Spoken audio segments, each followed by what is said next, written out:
that aging is fatal. But you look at the data and you find nobody really dies of old age. They die of diseases that accompany old age, which are largely preventable. Everybody believes that aging is irreversible. Now, that's also a misconception, because if you remove toxins from your body, if you learn to get the stress out of your life through meditation, if you change your environment, and if you undergo certain procedures like increase antioxidants in your diet, you can actually reverse the biological markers of aging. Like your hormone levels will reverse. There's a sex steroid called dehydroepiandrosterone sulfate. Lost me there. DHEA for short. And as people grow old, this sex steroid, it goes down, but you can actually reverse it through these procedures. You can change the blood pressure, you can improve your hearing, you can improve your eyesight. In short, all the things that we think go with the aging process are reversible. Most people think aging is normal, but what's normal?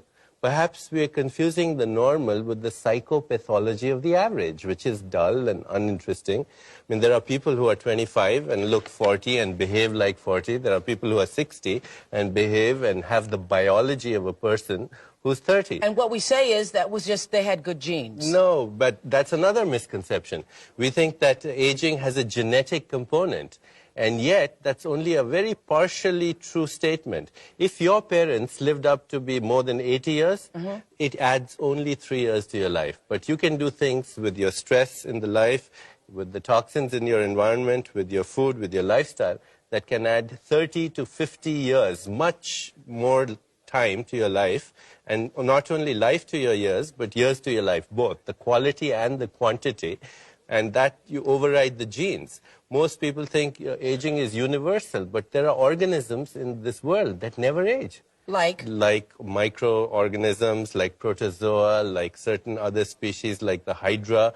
They keep up their metabolism in such a way that their catabolism... I know, but they're not human beings. But listen, they're part of nature. What it means is that in nature there are mechanisms and we have a biological clock that can respond to mechanisms. We are the only species, as we said earlier, who's aware of this, so we can change it. Right, because we're the only species that knows we're aging when we're aging. That's right, and to know that, you have a feedback loop of information. You can use that to influence the whole process. Right, that's why people say you're only old as you think, because it's that whole 40 thing. Absolutely. I'm going to be 40 and people are already asking me, how are you going to feel? Right, exactly. And when, in fact, now science tells us that our biological potential is at least, and I don't even buy that, I think it's much more, but current prevailing scientific wisdom says our biological potential is 130 years, which means till you're 70, you don't even begin middle age. This is the best time of your youth. Yes!